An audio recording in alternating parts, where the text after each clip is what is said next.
Welcome back, everyone. We're talking right now with David E. Hall, who's a past four-term city council member who's took a couple of years off from the previous election and is now back in the fold and running again. Welcome to the program, David. Thank you, Frank. You know, tell me, what made you decide to go ahead and run for city council this time? You'd been a city councilor for 4 terms. Well, you know, I really love the job. And, you know, I always classified myself as being a public servant, not a politician. And what I mean by that is that I had over 38 years as a Haverhill policeman. And I was out there doing services for the public, no matter if it was good, bad, or arresting the bad guys or whatever. But my main concern was just to make Haverhill a better place to live and work. And these 2 years, I took a reprieve on it, but I miss it so bad that I had to come back. I'm 76 years old. I just think that Haverhill is just a wonderful city to work and live in. And I think I got a lot to offer. I think that once if I get back in it, if I'm fortunate enough that people will support me, I'm a 24/7 counselor. I'm the only counselor that has weekly office hours in City Hall. If some of the seniors call and they can't make it, I go to their homes. And my priority is to service what the public needs are.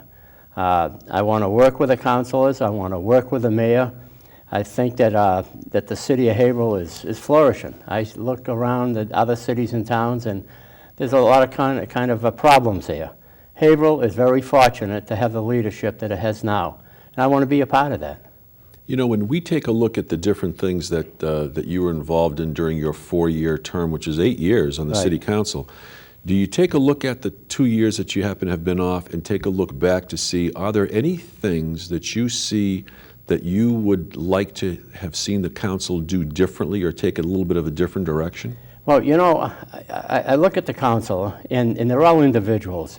And I think that all of them, the heart is in the city, and that's why they're on there, because they're not there for any other reason. And I respect every one of them for their viewpoints. And as I see it, that the present council, they've pretty much stayed on the line that it's good for the city. They've been working with the mayor, and that's what I want to do. But I think that I have something else to offer. I'm a public safety official. At 38 years, I was chairman of public safety on the city council. There's some safety issues that I want to address in the city. I got to get on board here to find out about the school, the Hunkin School. I said that's going to be a big issue, and hopefully if I'm elected, that I'll be part of that decision what to do on that school. And I want to be able to step up to the plate and say this is the right thing to do for the citizens of Haverhill and us and our children.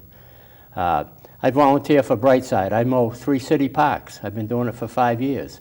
And that's my little way of saying to the city, thank you for what you've done to me. And life is just good at my age. Because that's why you say that you're able to devote full-time efforts to the city council since you happen to be retired. Right. As a former public safety officer on the police department for decades, 38 correct? years. For 38 Plus. years, and that's where your level of expertise happens to lie. I'd like to ask you this question. Is there anything that you see that the city you think should be doing or with enough foresight to be able to not be reactive but proactive? And what I'm talking about here as an example are the safety issues concerning schools. Yeah, well, you know, we're very fortunate. We have some conscientious school crossing guards.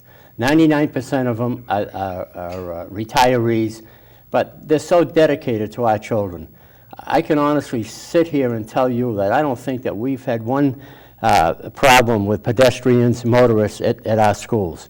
They're there on time, all kinds of weather. They have the proper supervision, and they're not doing it for the money. They do it for the love of the children. I think I know maybe 80% of the crossing guards that are out there. They're all retirees and they're dedicated, and we're very fortunate. You know, we got a chief of police that's been there 11 years, Alan Denaro. He just seems to be on top of everything. I noticed that he's now the director of public safety as well for the yeah, he's with and he's amazing.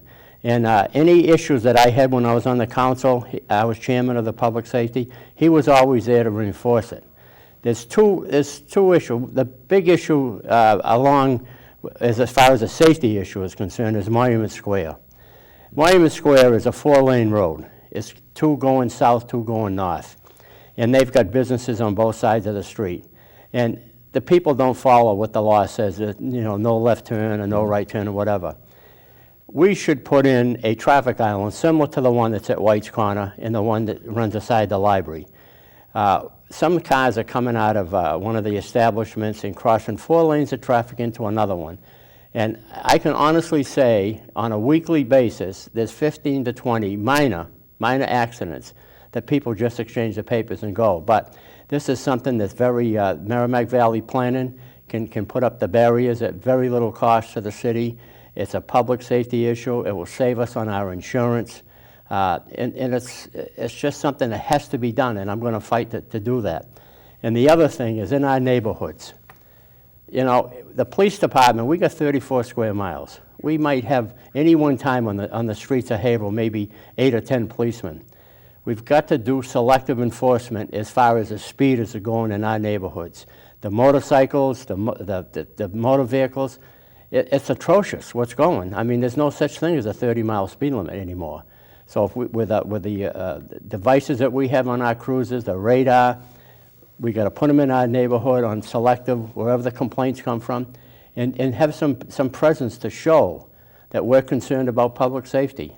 Do you think when you have a limited number of personnel in the police department or public safety that sometimes you see these large trailer-type displays that are on the side that give you an automatic radar, shooting of your car, so to speak, to let you know how fast you're going in that particular zone? It is effective, but what happens is that it's like it wears its welcome out. People automatically, when they first see it, they think it's a radar system, and all it is just a warning and tells you how fast you're going. And it has no effect whatsoever. It doesn't. Nothing whatsoever. But that wasn't the principle of the thing. But we've got 2, I think, or 3 cruisers, unmarked cruisers, that have cameras on the trunk of their cars. And the operator of the cruiser, the police officer, can tell you with them cameras how fast it works back. If there's a warrant for the operator, the owner, if it's unregistered, it's uninsured, the sticker violation, there's so many violations that show up on them cameras. And it's mind-boggling because they sit on Winter Street and they stop 10 or 12 within the hour. But we got to get them into our neighborhoods where our children are out there, and we got to just automatically start issuing the tickets and slowing these people down. That's excellent. David E. Hall, thank you very much for being able to be here. We wish you the best of luck in the upcoming election. 4-term city councilor previously, trying to get back on the council right now. Thanks again, Dave. Okay, thank you. It's been a pleasure to be here. We'll be back in just a moment.